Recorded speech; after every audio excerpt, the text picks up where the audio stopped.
You are listening to 90.3 WMSC Upper Montclair off the campus of Montclair State University, and this is Stomp and Stroll Radio, where every Thursday at 7 I bring you the best ska, punk, and rock and roll. I am your free gift with purchase, Tara, and I'm joined by a very cool human being. His name is Eichlers. He's putting out a record called My Checkered Future, coming out March 25th. How you doing? Hi. You're the first person I've ever seen describe themselves as Hyperska. For the uninitiated, what is Hyperska? So Hyperska, I like to say that it's a mix of hyperpop, ska, emo, and trap. But I guess the trap and emo kind of falls under the hyperpop umbrella. Let's just keep it simple. Ska and hyperpop. Gotcha. If you listen to Stomp and Stroll before, you know that Two of Us has been in our rotation for a while. The song that Eichlers did with Reed from We Are the Union, and that's cool. It's such a cool song. It's also kind of got like a lo-fi bend to it a little bit, right? Interesting. I definitely don't see it that way, but I mean, that's the cool thing though, is that like even like hyperpop itself pulls from a lot of different like places. So totally. I think it's really cool, and I think the people who like push genre boundaries are some of the most authentic artists, and I definitely get that vibe from your new record. So what's the process like writing for you? What's it like writing, and what makes you want to pull from all these different types of sounds? So like first and foremost, I always want to make music that's exciting and authentic to me. Like I think what artists should be doing, or at least like what I'm doing as an artist, is I want to make the song that I would be so excited out of my mind to hear at a show or on a playlist or on the radio or someone playing it for me. If someone sent me a song like Two of Us that I hadn't written, I'd be like, this is the best thing in the entire world. This song makes me so excited. And that's like what I want to bring when I write music. I want to write something that excites me and that ideally hasn't been done before. That's totally the vibe from My Checkered Future. The other cool thing about it to me is that you've built this sound that's kind of like uncharted territory, and the lyrics on top of it are really personal. Like songs like Things You See in Me, which is awesome. It's real close to the chest, you know? Is it hard to write lyrics to fit the type of sound that you made, or does it all just kind of come naturally? So it all kind of comes naturally. I mean, I've been writing songs and like playing in bands for a long time, and I like came up in the DIY emo and punk scene, and all that stuff is very close to the chest and personal in terms of like song subject and lyrical matter. So that's just like what I'm used to doing and how I find it like the best way that I can express myself. So even if I'm making like hyperpop ska or stuff that's not like mainline basement Midwest emo stuff, that still like is the kind of stuff that I feel like I'm good at writing, and the stuff that really like tugs at me emotionally and feels authentic, and where I can fully express what I'm feeling and what I'm thinking. Are you more of a music first person, or do you have the lyrics and then try to build the song to fit it? Definitely more of like a music first person. Yeah, I always start out writing with usually a guitar riff. I'm a guitar player first and foremost. I play a little bit of drums, a little bit of bass. I wouldn't really call myself a drummer or a bassist. I played drums in like a hardcore band for 6 months and just stopped doing that because of all the amazing drummers we play with. I just got so insecure. I'm like, man, I suck. So, but I feel like, yeah, I'm a guitarist first and foremost. So all my songs usually start out with the guitar idea, some ska chords, like an emo riff, and then I go from there. And I have drum and rhythm ideas that just I kind of incorporate into the songwriting, and then I write lyrics to fit that. Sometimes I'll start with like a little like lyrical nugget. I have like a running list in my phone, as I'm sure most like lyricists and artists do these days, of just random one-liners or subjects that you just kind of think of as you go about your day doing stuff at work, yada yada. And if I'm not automatically inspired by the kind of guitar or musical arrangement I have, I'll like scroll through that list and just try out a couple of things and place cadences and rhythms and see if they fit. And then usually if it fits, I just go from there, developing that subject and kind of going back and editing it and changing lines as I see fit. And then I got a song. That's awesome. You're also the only person I've ever heard in my life flip a real big fish sample Yeah. on the opening track, which is bananas. I was one of those things. I like brought it back like two or three times. I'm like, is this that sellout? Like those are the horns like flipped into the song. It's so cool. Thank you. I'm so excited for people to hear that song. Like all of the original members of Real Big Fish are aware and they've heard the song and they're all cool with it.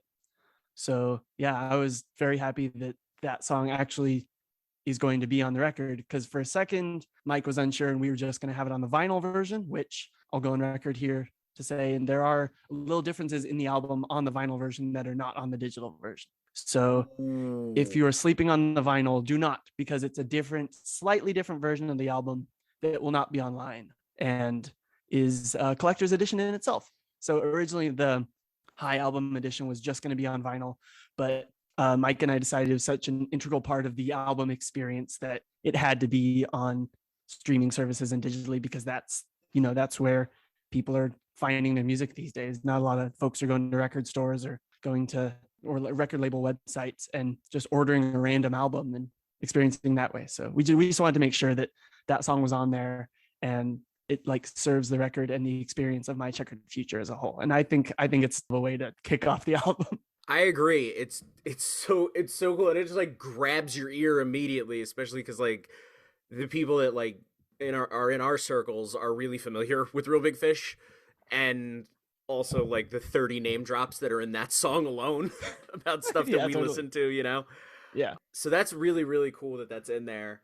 I did not know there were differences with the vinyl version. The album's not out yet at the time of recording the interview. I didn't realize that the vinyl would be different. Also, looks super cool. We were Oh, talking so about this a cool. little bit. The pink splatter, my god. Yeah, it's Mike really went all out on selecting those vinyl variants, and I think it just elevates the record experience over and over. Just the differences in the record, the songs, the vinyl variants, the t-shirts and the pre-order bundle, that like NBA logo rip that we have. So It's cool. so cool. And even the cover art is really cool too. Like, Yeah, thank you. Yeah, Mike from Bad Time took the photo, and then Sophia, shout out Sophia Dupre, did all the text stylization. And jumping is one of my like favorite things in the entire world. Like I think like a simple inherent human pleasure. So when Mike suggested like let's do some jumping photos and see if that can be the album cover, I was like, yeah, dude, of course, because that's like playing in bands over the years. I was always the dude jumping around on stage. I jump around a lot when we play Eichlers sets. I'm just full of energy, full of fun, and I think that having that wild jump shot as the album cover really brings the energy even before you put on the record. I agree. And backlit by what I'm assuming is the West Coast sunlight coming Oh through. yeah, That's so cool. yeah, And that's just essentially like golden hour over San Francisco. it's so cool. And you're right. It sets the tone so perfectly for like before you even drop the needle on the album. It's such an awesome cover. Speaking of the album, right, and Bad Time, there's a lot of people from the Bad Time crew that are on My Checkered Future. Heck yeah. Omnigon is on it. Jer, better known as Ska2 Network, better known as the horn player from We Are the Union, better known as the person who CEO does. of ska. See, I told Reed, right, when we did the We Are the Union interview, I'm like, I want a branch manager position. I know I'm not the CEO. I'm not on Jer's level, but I've been holding it down on the East Coast for a minute. Okay, I want a little like plaque on my desk before I have to give up Stomp and Stroll. But We all appreciate your service, Tara. thank you. I now have endorsements from Reed and from Eichlers. So Jer, I got you. when I submit my application, I have references. Indeed. But it's super cool that there's a bunch of the other Bad Time crew, and there's other people like Tape Girl is on the record as well. That song's amazing. What's it been like for them and you kind of taking these artists into a different space than what we might expect from them? Like what's Yeah. it been like recording with other people? Yeah, so like Eichlers is just me for the most part, and like we've said at least 3 times now, I grew up playing in bands, so collaboration is something that's a big part of music for me. And even if I'm pursuing this as a solo artist, I still am really enjoying collaborating with other people and creative people that I admire and my musician friends and regular friends. And that's something that I'd started even back in 2020 with my Scene Kids mixtape. Like those were a bunch of like instrumentals, beats that I had that I got my friends from like the DIY emo and punk scene to do vocals on. And same idea, like kind of take them out of their element and just see if they would enjoy and thrive in this new musical horizon as much as I was doing. Or just I was having so much fun exploring this path of creativity. I just wanted to bring other people on board and see what magic they could come up with it. And dude, the features on this record, like next level, blew my mind every time. And these were all just like essentially first draft features from what I had. None of these folks, Omnigon, Jer, Tape Girl, or Barboso, like sent me multiple drafts. They were just like, here's my feature, and it was perfect. Just lost my mind, screaming with excitement the first time I dropped it into the project and listened to the full song. So it's just really, really cool. And I didn't have any doubts that they weren't gonna knock it out of the park when I asked them to collaborate. Like you said, it's a new kind of out of their element experiment, and I'm just so excited and over the moon with how well it turned out, and just how much different energy and vibes they bring to the tracks as soon as their features come in. I mean, every track on the album is solid, but those are some of my favorite ones, or like the one with Jer on it. But is that how Two of Us happened as well? Was that the same kind of thing? Yeah. Like I had the verse and the chorus, or my verse and the chorus, and then I was like, I would love to have a ska person on this song. I can't remember if Ordinary Life was already out when I asked Reed about it, but like we'd been like online friends for a while, and obviously I look up to her as just like a very cool person and like pillar of the like modern ska scene. And she has been for years, because We Are the Union's been around forever, and she's worked with a lot of like big punk rock people in production and songwriting. So the fact that she loves my music is just so cool, because she like shouted me out in interviews before, and I was like, do you want to be on a song with me? And she was like, oh heck yeah.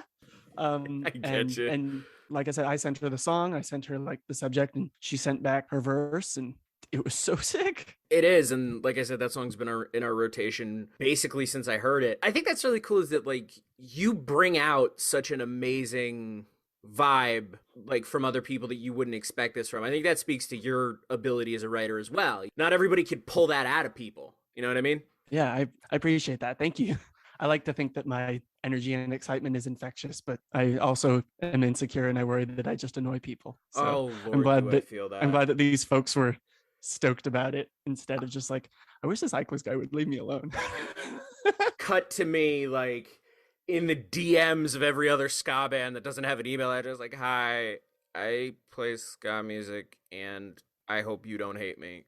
Could you come on my show? Like, I feel like get you. ska bands are probably more receptive to that than maybe like cooler genres, just because like that's what I've noticed about getting back into the ska scene, is people are so excited to talk about ska, and excited that you also have an interest in ska and in their bands and in what they're doing, because most cool music or music critics and stuff just like brush it off. It's just, oh, I remember ska, mozzarella sticks music, like Yeah, I that remember. stuff's You for remember when that kids. was making the rounds? Was that like what a ska sounds like? It's like what a 13-year-old gets mozzarella sticks or something. I'm like, yeah, it can, but it's also like That's goes just back to such a some of the. small percentage of it, though. Like, Yeah, it's like it could be so many different things, like any other kind of music. It could be some like absolutely. it can go from that to straight up revolutionary and everything in between. Well, and that's like most of it, though. Like, you look at the entire two-tone movement, and that's something that Jer's Mm-hmm. constantly like talking to people about online, and furthering that narrative that ska is not cheesy kids America's funniest home videos music. It's like vehicle for revolution and like progressive ideas in politics and racial unity, and pushing like trans issues and all that cool stuff. And it's such a shame that people write it off as just goofy kids music, when there's so much more to it than that. Just can be so enriching and wonderful and progressive. That's so true too. Like that's I love that you said that. The cool thing about hyperpop that I think is that there's ska pieces in there to begin with. Absolutely. Like sometimes if you're talking like ska and people aren't familiar, Stupid Horse is one of the songs I go to. Yeah. And that's something that's easy to point to, and that's the first hyper ska song. I feel like with what hyperpop artists do is do a lot of nostalgia pooling in how they combine genres and stuff. And ska is a very nostalgic thing for a lot of people in our age demographic stuff. So the fact that people are taking that and incorporating it in is cool, and kind of opens the door to people being interested in what I'm doing, and that gets people into quote unquote real ska, right? Bands that are making ska music, and just the whole new tone community and wave. It's a really cool gateway that's kind of opening up and getting people more interested in the genre that so many folks have written off for so long. Totally. And I think you're a part of that too. Like that area where like ska people will branch out into, but also like the electronic crowd will branch into, and it's this really cool like meeting point that I think you exist at and a lot of what you do exists at. Like it's kind of uncharted territory, you know. What's the Yeah, fan response been like for you? it's been like overwhelmingly positive. Like I wasn't sure when I first got the idea to like mix electronic post trap hyperpop elements and ska music and auto tune together. I was like, I love this, but this is combining the two things that like the cool music establishment quote unquote hates, like ska and auto tune. People hate that. People ride so hard against that. And the fact that I can incorporate that into what I'm doing and show it to people and they aren't immediately put off is awesome, because that just excites me even more. Because, you know, like we said at the top of this, like I just want to be excited about what I'm doing.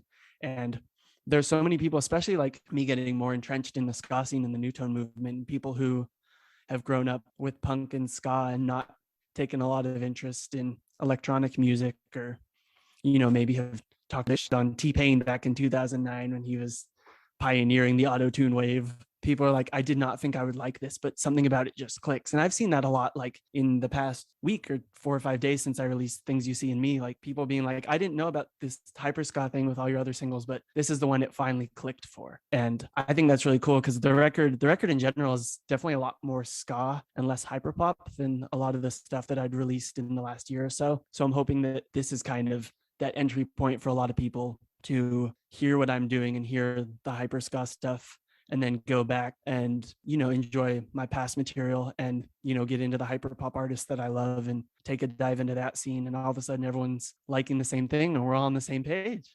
It's a beautiful thing. So I know Absolutely. this is kind of a loaded question right now. I get it because the world is A vampire.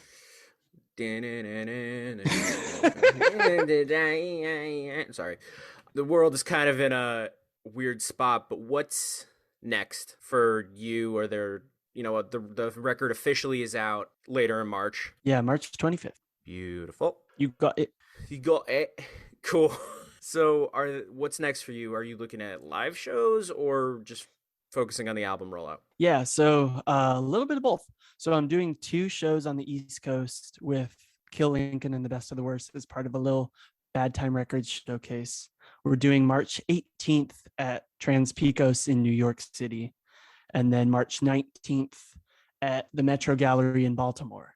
And I'm opening both of those shows, and they are going to be wild. I believe, yeah, March 18th. So we'll have 2 singles from the album out by then. I'm going to play both of those songs there, as well as some other hits. And I always like to throw a little Easter eggs in between songs, because I'll be playing just me and my friend Gregory as my DJ. They're going to be DJing for me. They have an awesome project called Old Phone, shout out Old Phone, and they were on Solidarity Club Records. But yeah, so it's just going to be the 2 of us on stage. Instead of just playing one song after another, we're going to throw some fun Easter eggs in. I've got some fun sample ideas I want to flip in between songs as just interludes and stuff. So there's going to be a lot of fun stuff. So if you're planning on attending any of those shows, dear listener, show up early and get ready to party. And then after that, I've got a tiny, not even West Coast, tiny California run planned with We Are the Union and 2:30. We're doing April 1st in San Francisco, which is going to be my record release show. And we're doing April 2nd at Chain Reaction in Anaheim, and April 3rd at the House of Blues Voodoo Room in San Diego. That's awesome. So, Eichlers, thank you so much for coming by. My Checkered Future is out March 25th. You know it will be on Stomp and Stroll Radio as well. Thanks so much for coming, and I appreciate it. No problem. Thank you so much for having me, Tara. It was great talking with you. The world is a vampire. I'm so glad that you